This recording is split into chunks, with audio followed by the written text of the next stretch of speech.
fez muitos milagres, até certa altura do seu ministério, para que comprovado fosse que de fato ele era apóstolo. Mas depois, nunca mais. Ele escreve que deixou Trófimo, lembra disso, Gabriel? Ele deixou Trófimo doente em Mileto. Um apóstolo, cara, um homem que fala com Deus direto, tem uma comunhão maravilhosa, deixou seu amigo doente em Mileto. E quando Timóteo estava com aquele problema de estômago, você lembra que ele escreveu a Timóteo? Ele não falou assim, eu ordeno que você seja curado, Timóteo. Não, eu falei, Timóteo, toma remédio para o seu estômago. Que naquela época era o vinho, né? O vinho era remédio para as enfermidades internas e o azeite era remédio para as infecções externas, algum ferimento, alguma coisa assim. Eram os dois tipos de remédios básicos daquelas civilizações antigas. Então, Paulo fala isso lá. Paulo, então, já não fazia mais milagres no final do seu ministério. Não fazia mais. Fez no início para que autenticasse o seu apostolado. E ele foi chamado, então, último dos apóstolos. Está na Bíblia, irmãos. Em Coríntios ele fala, eu, o último dos apóstolos. E para terminar, os apóstolos são tão especiais que quando você abre Apocalipse, ou você lê Apocalipse, você vê que lá na Cidade Santa, as portas da cidade têm como fundamento o nome dos 12, é claro lá, dos 12. Não mais, não é 13, não é 14, não é 200, é 12. Dos 12 apóstolos do Cordeiro. Então, fecha aí o fato de que nós estamos tratando com os 12 que estão na palavra de Deus e estamos estudando a vida deles, porquanto eles têm muito que nos ensinar, porque são espelho de Cristo. Eles são autorizados de Cristo a escrever a sua palavra. E quem recebe a palavra do apóstolo, recebe a palavra literal de Cristo. Eu sempre digo, se você conhecer algum apóstolo, você precisa ter muita atenção numa coisa. Quando o apóstolo fala, se você não obedecer, você irá para o inferno. Porque a palavra do apóstolo não é dele, ele é porta-voz da palavra de Cristo. Daí, obviamente, você tem que obedecer literalmente àquela pessoa apostólica, aquela pessoa que se diz apóstolo. Ou você tem que pensar, não é apóstolo, porque a Bíblia não autoriza alguém a ter esse título agora, e, portanto, eu não posso obedecer o que ele ordenar. E às vezes a coisa é complicada. Tem um apóstolo, agora já não é mais apóstolo, porque ele foi promovido, o reverendo Marcelino, a patriarca, o fundador da igreja Sara Nossa Terra. Vocês lembram? O Terra Nova, lá de Manaus. Ele agora, não sou mais apóstolo, eu sou agora patriarca. Ou seja, eu tenho mais autoridade que os apóstolos, porque eu sou sucessor de Abraão. Maravilha, né? É muita beleza demais. É quase igual aquele crente Silvani que chega para mim no gabinete e fala, pastor, eu acho que eu sou o anticristo, reverendo. Aconteceu comigo. Eu acho que eu sou, pastor, o anticristo, porque eu tenho tantos problemas. Eu disse, calma, meu irmão, menos, né? Menos, né? Você está achando que você está muito alto agora do outro lado errado, né? Você está muito alto, calma, baixa um pouquinho, né? Não preocupa não, porque para ser um anticristo você tem que ainda ascender muito ainda, né? Muito ainda, que nem a Sônia, a nossa querida Sônia falou para nós há pouco tempo. Eu disse, Sônia, está tudo bem? A Sônia Torres. E a Sônia sempre tem umas expressões muito maravilhosas. Ela fala, reverendo, está tudo bem, mas eu, reverendo, estou lutando tanto para ver se fico ruim. Eu amei. Eu estou lutando tanto, pastor, para ver se eu chego ao nível de ruim, porque eu estou mais abaixo do... Eu disse, 2, estou atrás de você. Eu estou atrás de você. Bom, nós tratamos então o último apóstolo, Bartolomeu, né? Bartolomeu.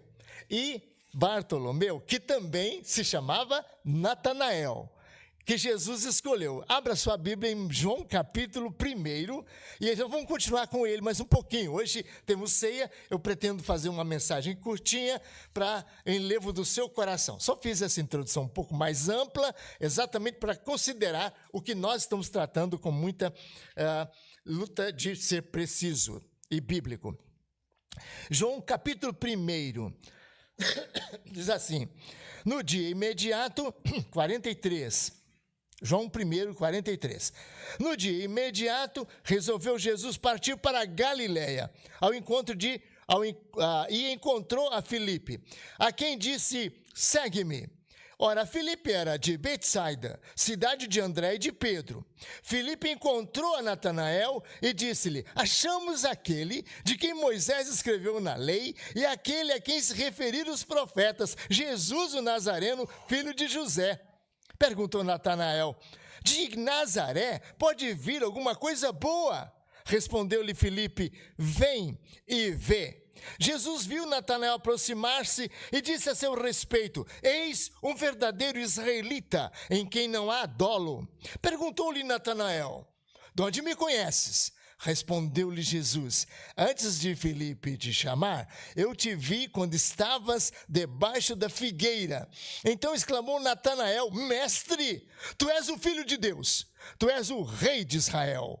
Ao que Jesus respondeu: porque te disse que te vi debaixo da figueira, acreditas? Pois maiores coisas do que esta verás. E acrescentou: em verdade, vos digo que vereis o céu aberto e os anjos de Deus subindo e descendo sobre o Filho do Homem. Feche os seus olhos. Obrigado, Pai, pela tua palavra. Perdoa os nossos pecados, que, como diz o salmista, são como os cabelos de nossa cabeça. E habilita-nos a falar de maneira clara, fiel, aos corações aqui presentes, para que nós todos saiamos mais parecidos com Jesus Cristo, porque a vida dos apóstolos nos chama e nos reflete isto. Em nome de Jesus, nós oramos. Amém. Meus irmãos, o nosso século é um século que eu chamaria da superficialidade. E cada dia mais a gente está percebendo esse aspecto. A última civilização que virá antes da volta de Cristo é chamada em Apocalipse de Babilônia. Eu já disse a vocês anteriormente acerca disso. Babilônia é uma denominação, é uma figura de linguagem para sinalizar ou para preparar-nos o fato de que antes de Cristo voltar, a civilização última que teremos vai ser bem semelhante àquela Handel que Daniel enfrentou. E aquela civilização babilônica, sob Nabucodonosor, era mais ipsilíteres, igualzinha à nossa civilização. A primeira característica daquela civilização era que Nabucodonosor era uma pessoa de uma experiência política simplesmente igualzinha à do nosso século. Hoje, alguma atenuância tem havido, algumas dificuldades ou diferenças, mas ainda percebemos uma força muito grande de que a nossa civilização é do politicamente correto. Nabucodonosor era assim. A segunda coisa é que a civilização babilônica era muito visual, era muito imagética, era muito da imagem. Você vê o livro de Daniel, ele é cheio de símbolos, imagens, né? O Nabucodonosor sonha de uma grande estátua, sonha como uma grande árvore. O que você está pensando hoje da nossa civilização em relação à ecologia? Não é? A árvore é o símbolo da terra. A árvore é adorada em algumas porções hoje da nossa civilização. Então, a gente percebe exatamente isso. O imagético. Hoje a pessoa pode não ter muita coisa, mas um celular não tem jeito, né? O Brasil parece que tem mais celulares do que habitantes do nosso país, né? Porque as pessoas não têm um celular, tem 2, tem 3, né? Então a gente sabe que é muito mais celular que existe do que a gente, porque as pessoas podem faltar neles até comida, mas celular a pessoa não fica sem. Além sabemos até da idolatria, controle, escravidão à telinha, né? Porque há pessoas que não têm condição de abrir mão desse controle da telinha na vida deles, né? Então, a gente percebe que a nossa civilização é assim.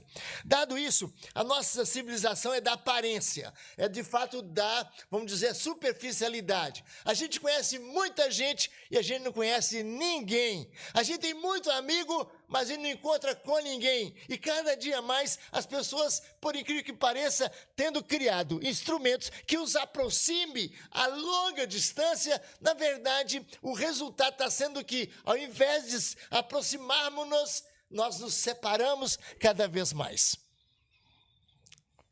A ponto de, eu soube há pouco tempo, um videozinho que foi mostrado numa casa onde as pessoas já não se comunicam mais umas com as outras, né? Só na hora do almoço, senta lá, mas separou o almoço, o pai chama o filho pelo celular, a mãe chamou o filho, conversa com o pai pelo celular, todo mundo, cada um no canto da casa, entende? Até nesse momento em que a casa devia ser um lugar em que celular fique longe e a gente se relacione tete a tete, a gente acaba passando por isso.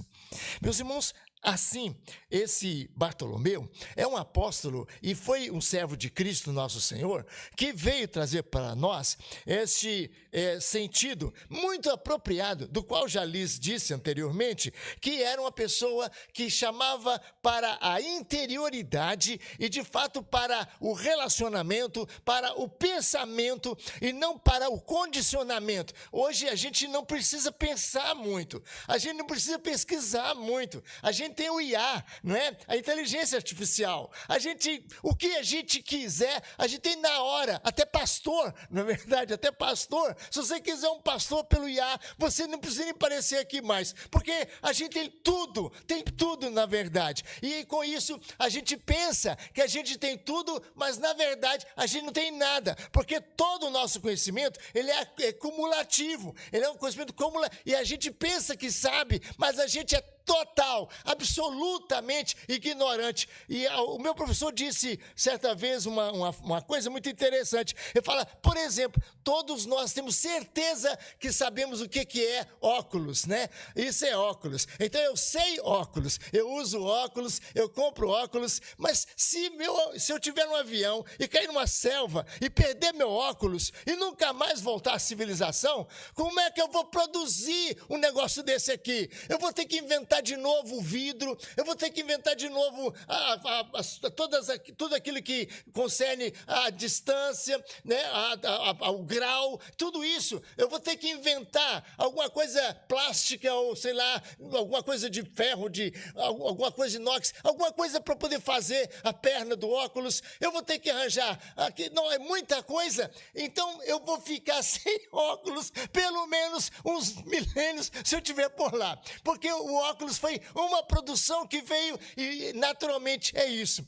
Você usa sapato. Você acredita que você conhece sapato? Conhece nada. Entende? Se você cair e perder seu sapato na floresta e nunca mais voltar, vai andar descalço uma temporada pela vida fora, porque você não sabe matar uma vaca, você não sabe tirar a coisa da vaca, você não sabe curtir o couro da vaca, você não sabe, não, você é totalmente ignorante. Mas nós arvoramos-nos de grande conhecimento. Achamos que sabemos tudo. Mas Natanael vem dizer, olha, não é por aí não. A gente precisa de ter os pés no chão. A gente precisa de aprofundar-se. A gente precisa de aprofundar melhor os nossos relacionamentos. Eu estou vendo você na tela, mas eu não posso tocar você. Eu não posso, né? Não há como eu poder te abraçar. Não há como eu poder te entender. Não há como eu poder, às vezes, até ser ofendido por você, né? Em circunstâncias na qual eu vou poder encontrar para você me perdoar. Não existe. A gente percebe isso. E aqui nós, meus irmãos, entendemos que hoje é o fato que esse apóstolo vai mostrar para nós, olhando para Jesus, né? Que de fato a gente precisa de alguma coisa mais real do que aquela que nós estamos agora sendo condicionados para o aparente, para aquilo que de fato é o superficial. Nós não conhecemos nossos amigos, não conhecemos nossos parentes, nossos filhos, nossos cônjuges e pior, nós não conhecemos nem a nós mesmos. Fui falar de Cristo para uma pessoa hoje pela manhã, não sei quem estava comigo, alguém parou ali, e eu falei com ele, olha, você precisa amar as cartas do seu homônimo da Bíblia. E ele falou assim, não, pastor, eu sou um homem sem pecado. Eu falei assim, tá aí, você acabou de cometer o primeiro pecado, né? Você ia morrer, você passou o dia hoje de fato sem pecado, mas você falou a primeira coisa, que você não tem pecado, você então agora cometeu o primeiro. Alguém que disser que não tem pecado assim mesmo, se engana. Pronto, acabou. Então, na verdade, a gente não conhece nem a nós mesmos, né? E tudo isso está enraizado numa máxima que nós precisamos de voltar para refleti-la e de fato passar, que é o seguinte, os reformados, presbiterianos, aqueles que seguem a doutrina genuinamente, que nós consideramos bíblica, sabe de uma coisa, conhecer a Deus, quanto mais você conhece a Deus, mais você se conhece. E quanto mais você conhece a você, mais você conhece a Deus, porque fomos criados à imagem e semelhança de Deus. Você quer conhecer a Deus? Conhece-te a ti mesmo. E você quer se conhecer? Conhece o Senhor, porque só, de fato, na revelação de Deus, nós nos conheceremos. E nos conheceremos exatamente ao contrário. Pela sua santidade, nós vemos a nossa indignidade. Pelo seu poder, nós vemos a nossa fraqueza. Pela sua onisciência, nós vemos a nossa ignorância. E assim, esse é o fato muito pertinente, que devemos conhecer a Deus e daí vamos conhecer a nós mesmos. E conhecendo-nos a nós, conheceremos o nosso próximo. E aqui está o X, Cida, de uma coisa muito importante, é que eu terei mais misericórdia das pessoas quando eu me conheço. Como eu me lembro, pastor novo, né, vem do seminário, né, sem dar forma, com cheiro bastante teológico. Sou senhor do pedaço. Vocês vão ser instruídos por mim. Vocês talvez cheguem onde eu estou. Não dá, não tem como. Eu sou, como Paulo dizia, o último dos pecadores. E como dizia o famoso escritor da imitação de Cristo, Thomas A. Kempis, na fila dos crentes, eu sou o último, lá na rabeta, lá atrás. Na fila dos pecadores, não tem ninguém na minha frente. Eu sou o mais pecador de todos. Meus irmãos, qualquer pessoa santa, qualquer pessoa crente, qualquer pessoa que de fato conhece a si mesmo, não vai ter outra concepção, não vai. Ele vai saber disso, que ele, dos pecadores, como Paulo dizia, é o principal. E quando chegar no céu, a gente pode discutir com Paulo. Você disse que era o principal? Não sei, eu acho que eu era mais que você. Porque você talvez não tenha todo o conhecimento que eu vim a ter, dado o fato de que a palavra hoje é muito mais explicada do que o era na época de Paulo, apesar de que ele tinha o Espírito Santo e era inspirado por Deus, mas do ponto de vista da pesquisa, a gente sabe. Então, esse é o detalhe desse apóstolo. Ele vem a mostrar para nós que precisamos de profundidade, de conhecer, de pesquisar, de avançar no conhecimento e de não ficar na natinha, não ficar ali, sabe, na superficialidade, mas aprofundar-se, mas de verdade, a gente conhecer a gente mesmo e daí a Deus, ou de Deus e a gente, e daí ao próximo, certo? Bom, então o fato é esse. O primeiro que a gente então percebe é que este Bartolomeu, né, este apóstolo que nós chamamos Natanael, também tem esses dois nomes, né? Ele explora, ele mostra, ele evidencia, ele ensina o valor da vida interior, o valor da vida que foge das aparências, o valor da vida que de fato se concretiza no real, naquilo que de fato é. Quem era ele? O nome já falamos, né? Isso já foi explicado para vocês. Ele se chama Natanael e também de tabela Bartolomeu. Os apóstolos de Cristo, ou muita gente na época de Cristo tinha 2 nomes. Era muito comum. Simão, depois chamou Pedro, não é isso? A gente então tem vários deles com 2 nomes. A descrição do capítulo 1 é que ele é chamado também, então, agora de aquele que de fato vai seguir a Cristo como seu apóstolo. E ele é incluído em João 21:2, entre, outra vez, aqueles que são apóstolos de Cristo nosso Senhor. E por causa da sua ligação a Filipe, eu já falei isso com vocês, eles 2 são mencionados constantemente no Evangelho, juntos, os 2 são sempre mencionados. Quanto ao caráter dele, já expliquei. A interioridade é de fato forte que Natanael ou Bartolomeu vem ensinar para nós. Ele era um remanescente que esperava a redenção de Israel, não é? Então, era essa a sua vida. A expressão de Jesus quando vê foi notável. Era um israelita em quem não havia dolo. Irmãos, dolo é a palavra que a gente usa para engano. Paulo fala, eu não usei de dolo quando evangelizava. O que é dolo? Dolo é o pastor chegar para aqui na frente da igreja e falar, irmãos, eu jejuei essa semana 3 vezes e me senti muito santificado.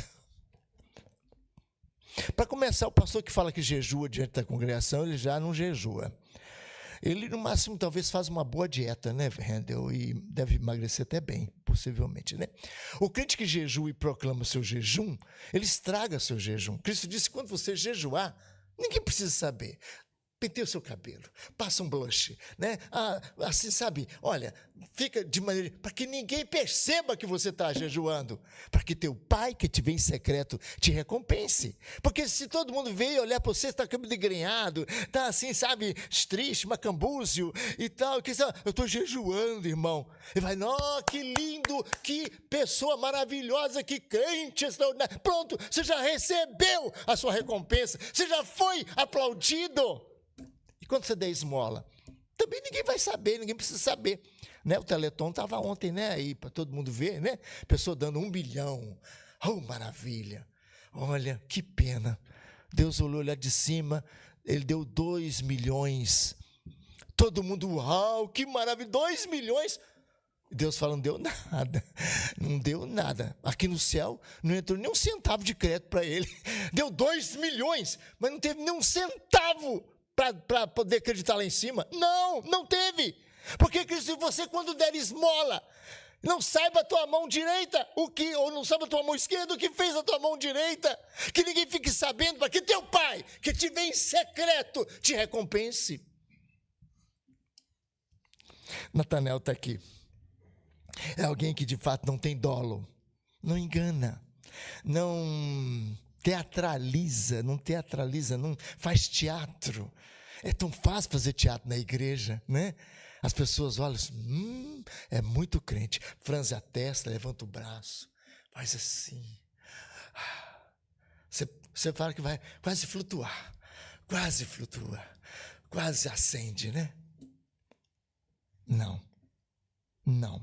Natanael é alguém que está com o pé no chão.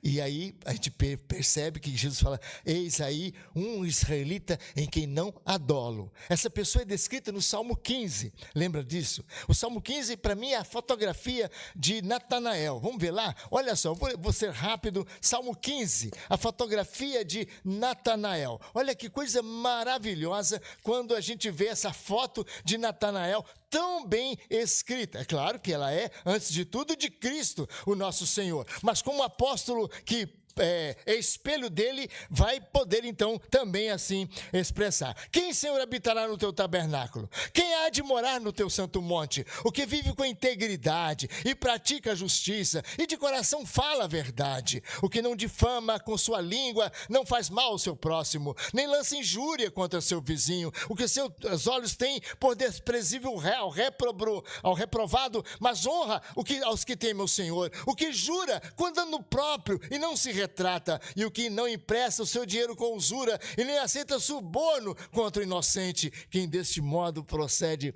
nunca será abalado. Esse é, de fato, o homem em quem não há dolo, é o israelita em quem não há dolo, é o homem descrito nesse lindo salmo, e é claro, apontando para Jesus. Assim, nós temos nesse maravilhosíssimo texto, essa verdade muito linda do Salmo 15. De onde me conheces? Pergunta Natanael a Jesus. De onde você me conhece? E Jesus diz, olha, você antes de aparecer aqui, estava fazendo oração debaixo da figueira. Os profetas antigos falavam que quando o Messias viesse, cada um teria a sua figueira. Então lá em Israel, eles sempre têm, quase toda casa lá em Israel, planta-se uma figueira. Aquilo ali é um símbolo de Israel, um símbolo que Deus é o Senhor daquela nação. E ali, debaixo da figueira, estava Natanael meditando, orando. E aí ninguém estava vendo, porque ele se escondia. Ninguém podia ver ele orar. E aí Jesus falou, eu vi você orando. Ele disse, então o Senhor é o Deus, é o Filho de Deus, é o Rei de Israel mesmo. Então o Senhor vê, o Senhor é onisciente, o Senhor está percebendo. Deus conhece o nosso coração, Deus sabe o que passa na nossa alma. E antes que a palavra venha à língua, o Senhor já a conhece, porque é onisciente aquele que nos controla. Ah, meus irmãos amados, agora Natanael olha para Jesus e de fato vê que ele é de fato o único mediador. E Cristo fala com ele uma palavra linda, você verá os anjos descendo e subindo sobre o Filho do Homem. Naquele momento, eu creio que Natanael deve ter pensado, Jacó, quando Jacó dormiu naquela pedra, naquele lugar bonito de Betel, ele sonhou que tinha uma escada grande que ia da terra ao céu, para onde nós estamos indo. Então havia uma escada, e os anjos de Deus subiam e desciam naquela escada, e Jacó acordou e disse, eu vi o Senhor. Ele viu a Jesus. Jacó encontrou com Jesus naquele dia. E Jesus diz aqui, olha, vocês verão o Filho do Homem e os anjos de Deus subindo e descendo sobre ele. Ele é a escada. Jesus é a escada que nos conduz ao céu. É por isso ele é o caminho. Ele é a escada que nos leva para lá. E Natanael escutou isso de Jesus e disse, de fato, agora achei a escada pela qual eu posso subir ao céu. Não subirei pelas escadas fajutas da minha vida de boas obras, de procurar ser uma pessoa boa, de agradar a Deus. Não, isso nunca me levará lá. Mas o meu Salvador é a minha escada pela qual eu ascenderei ao céu. A obra desse homem foi de fato magnífica. Temos poucas informações de seu trabalho como discípulo e como apóstolo, mas a tradição nos traz algumas coisas notáveis da sua vida. Ele foi crucificado possivelmente na Ásia Menor, na cidade de Hierápolis, não é? Onde também morreu Filipe, o seu grande colega e amigo de apostolado. Ele foi milagrosamente salvo, entretanto, e dali também ele chegou a chegar a Licaônia, tempos depois da sua crucificação, antes da sua crucificação. João Crisóstomo diz que ele levou muita gente a Cristo, e depois ele foi para a Índia ainda, segundo a tradição, naquelas regiões ele chegou a evangelizar a Índia. Demétrio, que era de Alexandria, bispo de Alexandria, enviou Pateno, e esse estudioso levantou uma obra sobre a vida de Natanael na Arábia, na Líbia, na Pártia, na Pérsia, na Média, e descobriu que de fato esse homem andou que nem o apóstolo Paulo. Ele trabalhou muito na evangelização e levou muita gente a Cristo. E mais notável ainda, o próprio Demétrio testemunha que ele tinha em mãos o Evangelho de Mateus. O Evangelho de Mateus, ele conhecia o Evangelho de Mateus, e a descoberta, portanto, trouxe grande bênção. Finalmente sabemos também que ele foi trabalhar também na Armênia, e foi o chamado depois o iluminador da Armênia. Trabalhou certamente com Judas Tadeu. Bartolomeu sofreu o martírio em 68, depois de Cristo, ano 68, na cidade de Albânia, ou hoje Debent, ali na sul da Federação Russa. Fiel ao nosso Senhor, procurando ter uma vida pessoal, íntima, interior com Deus, esse homem buscou o Senhor e deu testemunho de Jesus. Que Deus ajude a gente a amar o Senhor como amou Natanael ou Bartolomeu. Amém.